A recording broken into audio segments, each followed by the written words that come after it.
Satu pertanyaan lagi dok sebelum menutup acara. Jadi ini pertanyaan masih dari anak SMA dok.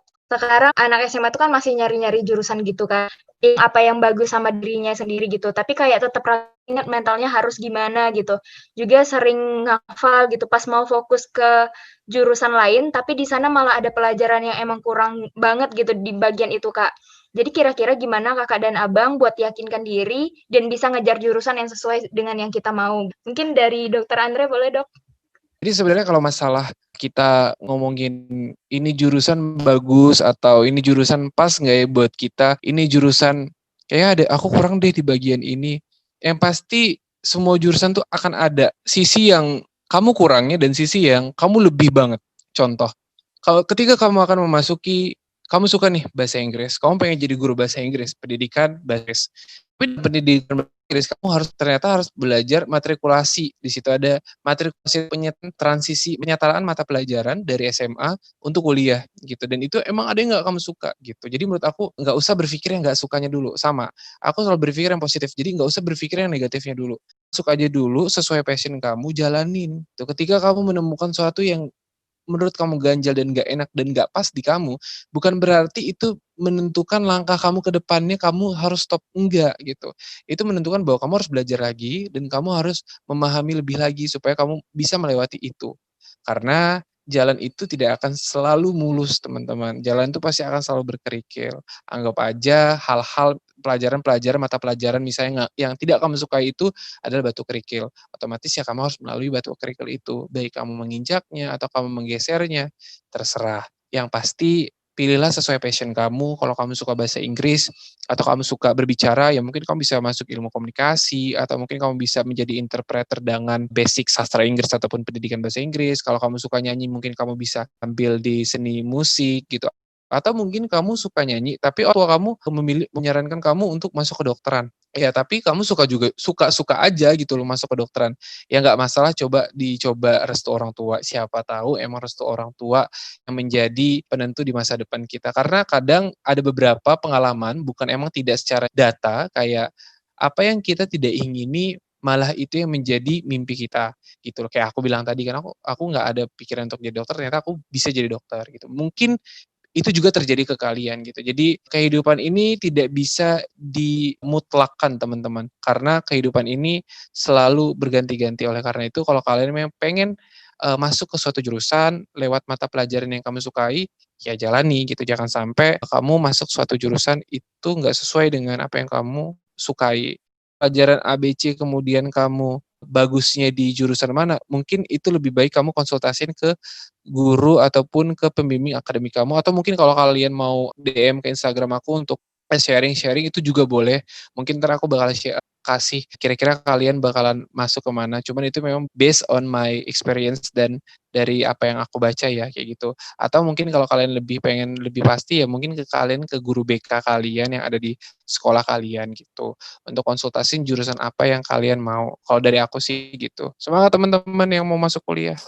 Baik, terima kasih kepada Dokter Andre atas tips dan trik untuk anak-anak SMA-nya. Mungkin kita bisa dengar juga nih dari Dokter Nana, Dok, pendapat atas pertanyaan tadi. Ya, aku setuju dengan yang disampaikan Dokter Andre tadi. Kalau teman-teman misalnya mungkin kurang cocok dengan atau kurang suka dengan pelajaran biologi, jangan dipaksakan, maksudnya. Atau mungkin aku punya adik laki, dia nggak terlalu suka lihat darah, dia kalau orang lain muntah, dia juga bakal muntah gitu. Nah itu kan memang kurasa tidak akan bisa dipaksakan untuk masuk ke FK, tidak akan sanggup untuk belajar di FK nantinya. Sesuatu hal itu jangan dipaksakan, kalau memang tidak cocok nggak usah coba. Yang penting sih sebenarnya belajar di FK itu nggak butuh terlalu pintar, tapi harus rajin gitu menurut aku. Harus rajin belajar, rajin baca. Pokoknya kuncinya itu kalau di FK. Nah, kalau misalnya teman-teman ya tadi passionnya itu misalnya dihitung-hitung gitu kan ya, apa di fisika gitu kan bisa masuk ke teknik atau di jurusan matematik. Banyak kok sekarang yang kerja misalnya di suatu lapangan pekerjaan yang memang sebenarnya bukan untuk jurusan itu gitu. Maksud aku sekarang tuh udah bebas, udah bisa teman-teman itu misalnya lulusan mungkin ilmu komunikasi, bisa kerja di mana aja, bisa kerja di perusahaan-perusahaan kayak sepupu aku lulusan ilmu komunikasi UI, kerjanya di Pertamina gitu. Jadi nggak harus Pertamina jurusan teknik aja, nggak harus gitu. Karena semua perusahaan kan umumnya juga butuh berbagai macam profesi-profesi tersebut. Jadi intinya gimana teman-teman ambil atau pilih jurusan yang pelajarannya teman-teman sukai, lalu menjadi yang terbaik di sana.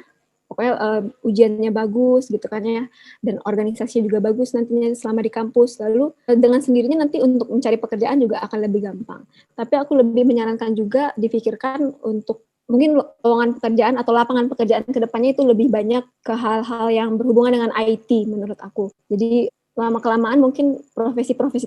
Jadi coba teman-teman searching juga kan, bisa di Google, di YouTube gitu kan ya. Atau mungkin juga bisa konsultasi juga sama aku. Kemarin juga ada anak SMA yang konsultasi, dia pengen banget nih masuk FK. Tapi maaf keluarganya mungkin kurang mampu gitu untuk membiayai. Terus aku bilang kuliah di FK kan nggak harus mahal gitu, biaya kuliahnya bisa dengan bidik misi, sekarang namanya KIP ya kalau nggak salah. Dan juga jangan dipaksakan kalau misalnya teman-teman itu dari keluarga yang mungkin pengen untuk segera menghasilkan. Maksud aku gini, aku ngasih contoh cerita aja. Aku punya teman lulusan STAN, jadi kayak STAN kan itu biaya kuliahnya itu dibiayai pemerintah. Jadi aku menyarankan teman-teman yang mungkin memiliki kendala dari segi biaya, coba jurusan-jurusan atau sekolah-sekolah yang dibiayai oleh pemerintah seperti STAN, IPDN, atau STIS, seperti itu akan lebih menurut aku terjamin gitu, karena biaya pemerintah, lalu nantinya ada ikatan kerja. Itu menurut aku, apalagi dengan kondisi pandemi ini yang serba tidak jelas gitu ya, dan akan panjang aku rasa. Dan teman aku itu di usianya yang mungkin masih muda kan ya, masih 25 tahun sudah lebih sukses, maksudnya lebih cepat sukses dibandingkan aku. Maksudnya sukses di sini dari segi materi kalau kita biasanya orang menilai, karena dokter perjuangannya panjang gitu kan ya. Jadi ya semuanya baik lagi ke teman-teman pengennya apa, passionnya di mana, disesuaikan juga dengan restu orang tua tadi, ekonomi orang tua tadi, cocok nggak sama jurusan ini. Tapi dimanapun jurusan teman-teman nantinya, yang penting jadi yang terbaik, dan insya Allah bakal sukses di profesi manapun. Aku rasa itu. Terima kasih.